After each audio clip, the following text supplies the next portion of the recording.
जब पराजय हुई तब फूट के कारण हुई और कोई नहीं। इस परिस्थिति को हमने पहले भी देखा है, ये हमारा कुछ नहीं बिगाड़ सकती। लेकिन हमको जैसे तैयार होना है अभी तैयार नहीं हुए। जैसे जैसे हिंदू एक होता गया वैसे वैसे इनके टुकड़े होते चले गए। हिंदू राष्ट्र धर्म राष्ट्र रहेगा, इसको कोई अन्यथा नहीं कर सकता। ऐसी परिस्थिति पहली बार थोड़ी आई है।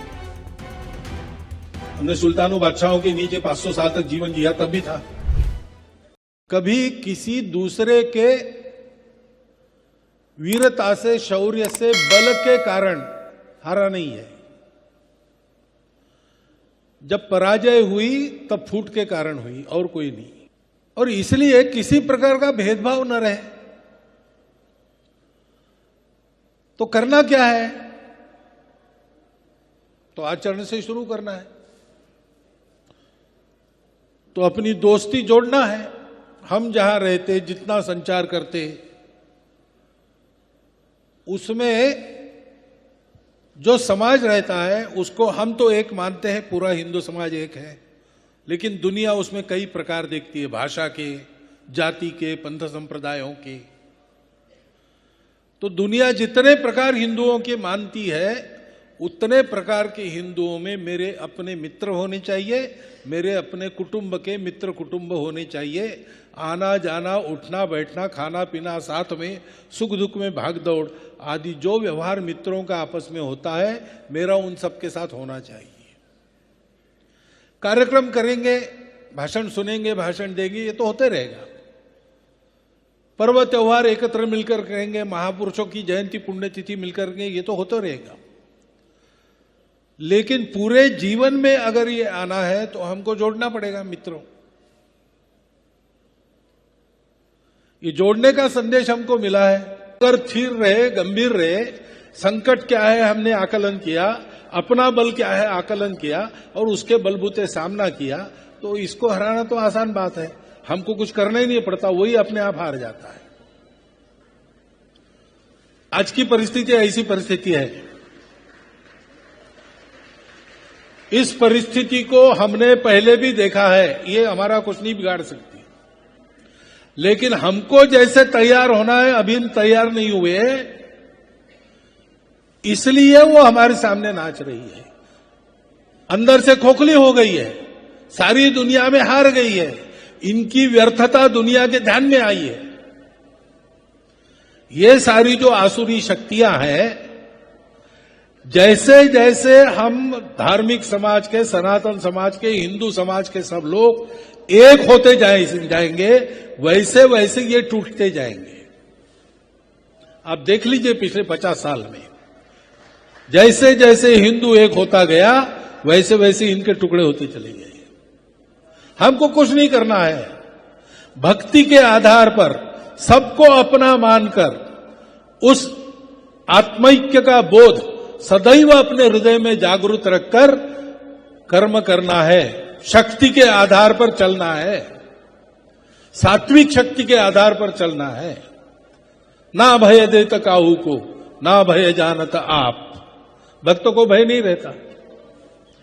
ऐसे भक्त बनना और ऐसा भक्त बनने के लिए ऐसे आयोजनों में जाना, संतों के सत्संग को पाना और संतों के उपदेश का कम से कम उस समय जो उपदेश मिला उसका एक कण अपने आचरण में लाने का संकल्प करना और उसको पूरा करना, फिर आना, फिर अगली बात को सुनना, उसको करना। ऐसे अपने जीवन को हम बनाते चले, सबको जोड़ते चले, तो निश्चित है कि आने वाले 20-30 वर्षों में भारत विश्व गुरु बनकर संपूर्ण दुनिया को सुख शांति भरा नया जीवन देने वाला राष्ट्र बनेगा।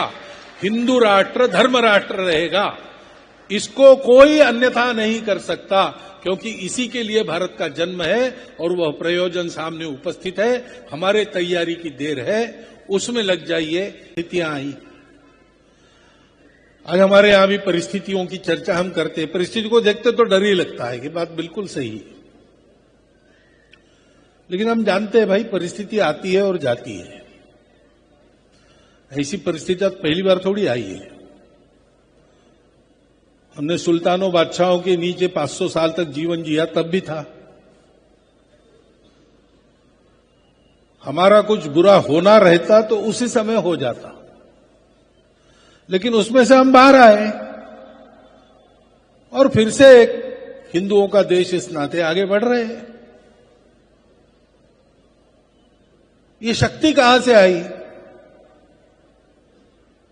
आसमानी सुल्तानी दोनों प्रकार के अत्याचारों में से हम जा रहे थे, नरमुंड तोले जा रहे थे मनों से, यज्ञोपवीत के को भी तोला जाता था। ऐसे अत्याचारों में हमने अपने धर्म को बचा कर रखा, अपना बलिदान देकर भी, और फिर से आज उस सनातन धर्म का डंका सारी दुनिया में हमारे संतों के द्वारा प्रसारित हो रहा है।